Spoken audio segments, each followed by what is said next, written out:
Hi. Good morning, everyone. Kind of shopping and portioning. You want to plan on 1.5 to 2 ounces of meat per person. That's a very good appetizer size. And then 2 to 3 ounces of cheese per person. So figure out how many people, you do your math, and then you figure out how many different types of meat and cheese. I like to try to offer, at least 1, maybe 2 different types of meat per party, per board. And then 2 to 3 different types of cheese. We're going to work with 3 cheeses today, a variety of hard and soft. So that's what we're looking for the first layer. 5 pieces. And this is art, so everybody's are going to look a little bit different. You may find it easier to put your cup down. Yeah, beautiful. Looks good. So we're just going to pinch as we go around. And it'll start to kind of hold itself down as we layer on.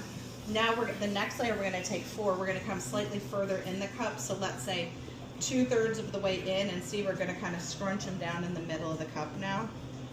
And the next layer is going to be 4 pieces to go around. And the middle of my cup is filling in because that salami is coming in. Yeah, that looks great. Yeah. So 4 pieces on the next layer. And then the third layer is going to be 3 pieces. Now we're going to transition. They're going to be mostly standing up. So we're going to kind of cram them in. And then the top puddle is going to kind of stand up here.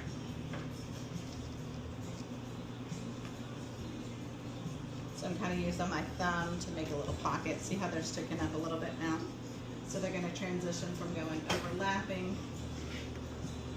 to standing up.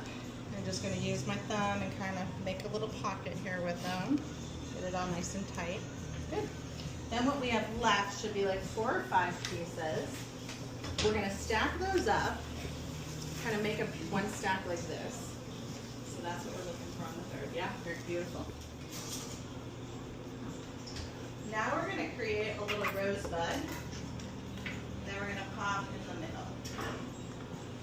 So this is a little bit different. Cut your stack in half.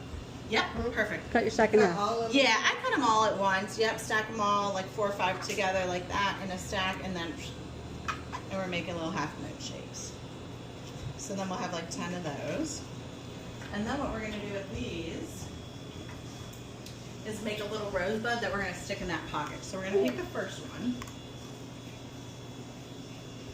So when we have this, we're going to roll the first one.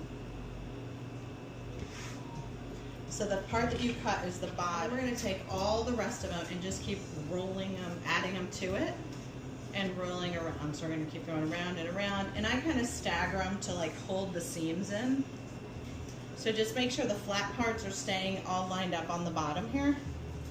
And all the curves are going to the top. The curves are the petals, and the flat part that we cut is what's going to be the bottom that'll pop right into the cup. Beautiful. So I'm just going to add put everything that you cut on here. So all 8 or 10, whatever you got. Just going to keep going around and around until we kind of get that. That's what we're looking for. And then you can, if they're tight, you can just give them a little pull and separate them a little bit. Look at that. And there's your rose. Aww. Beautiful. Awesome, yeah. Guys, we're so artistic. I know, I love it. They look great. That looks great. So that has some really interesting flavors. I think yours in is it. prettiest. Like I'm going to put the rose to one side, and then we're going to pile up and put the chorizo on the other side. So the Spanish chorizo has some paprika in it and some interesting little spices. I'm going to give you a couple ounces of the chorizo here as well. And we're just going to kind of pile these up on the other side of the board.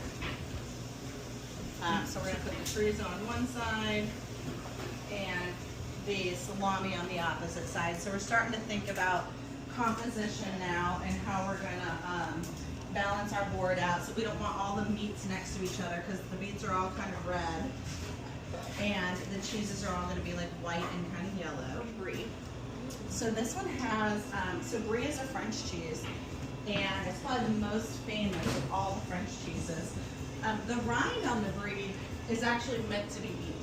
So when they make the cheese curds and they make the big wheels of the cheese, they put the mold around it, and then they kind of take it, they put it in a cellar or a basement or someplace to kind of age it.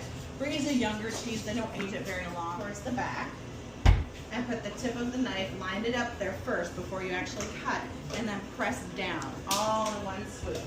So, yeah, and you can put your hand on top of the back of the knife if that helps you.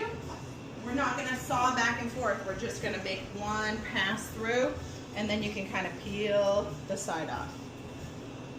If you need to, peel it off. And then we're gonna cut that half in half again.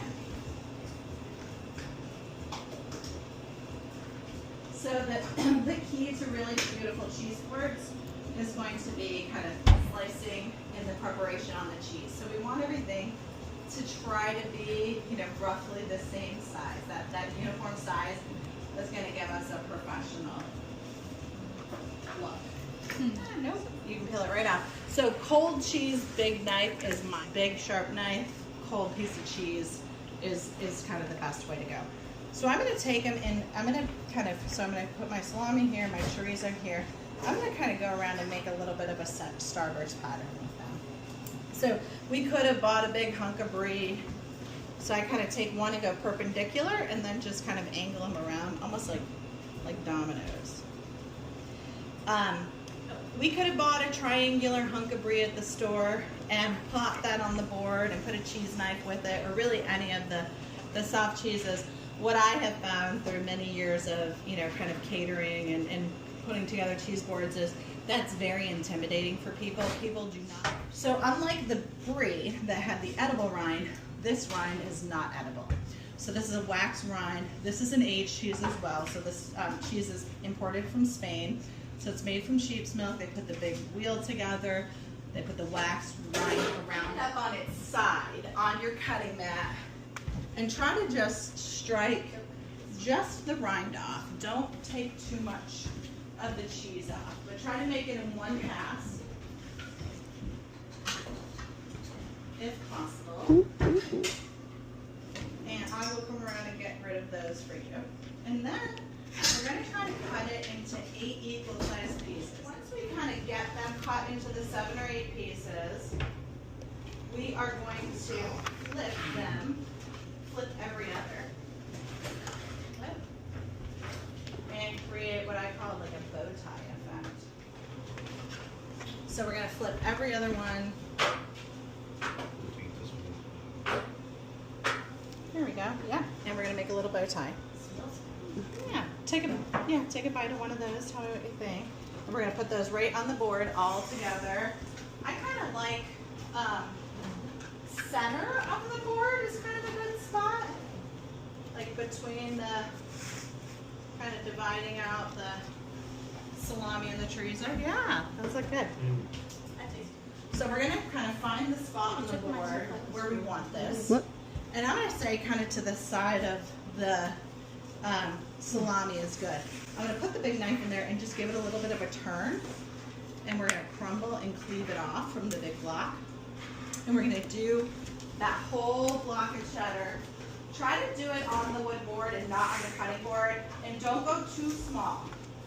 Because you'll see this cheddar will crumble very, very fine, almost like a blue cheese or a goat cheese crumble. But this is a very kind of natural rustic presentation. Very popular presentation for hard cheeses. Is to just kind of crumble them into bite-sized pieces. I try to say, like, keep it about the size of the tip. I think you might have took my knife. Oh, did I take your knife? Yes, I did. The trick on the grapes is to leave them on the stem, but we don't want to see the stem. So see how I kind of have that one laying there where the stem's up? If we flip it and kind of put it together, it looks more like a cluster. So we want to leave them on the stem so that they look really natural and cluster up nicely. And then see this one, we've got a couple little holes, so then we're going to just come and take loose grapes and kind of fill the holes so it looks like a nice full cluster. So especially if you're working with you know, kind of a board that doesn't have edges to it like what we have here at home, if you take the grapes off the stem, they're not going to pile, they're going to roll and be all over the floor. This is the ideal texture for grapes. If you give them a squeeze in the grocery store and they don't feel firm like this, Don't buy them. Like if they're mushy, just literally leave them. The orange is a good kind of palate cleanser between the cheeses and kind of the spicier meats. And it complements those aged cheddars really well. And I'm gonna make a kind of rim, so now see how it gives it like a good pop of color. I'm gonna get rid of that little end here. We are gonna use the little white knife, so you really need, this is kind of the ideal size. You could use a small paring knife too, but the big blue knife is gonna be too big to kind of get the little detailed cut. So we're gonna make cuts around the middle. So we have to kind of hold it with the pits here are kind of like north and south equator. And we're north and south pole, and we're gonna cut across the equator, if that makes sense. So we have to hold it like this, grab your little knife. We're gonna make a diagonal, turning the knife, rotating the knife, and pushing and connecting. See the little zigzag, how it's getting connected here? Yep, time for the reading glasses. How far in do you think? Halfway. Yeah, we're gonna push in halfway. A multitude of times. Just throwing it on the board. These are the special occasion boards for sure. Nice gift, you know, somebody. And I'm going to make it all the way around. We're just going to give it a little tug. And the center will pull, and that's what we do. Yeah. So this is a garnish. I've washed the kiwi so the skin is, you know, is all clean for you. You could get in there with a little spoon and kind of dig this out and add the walnuts.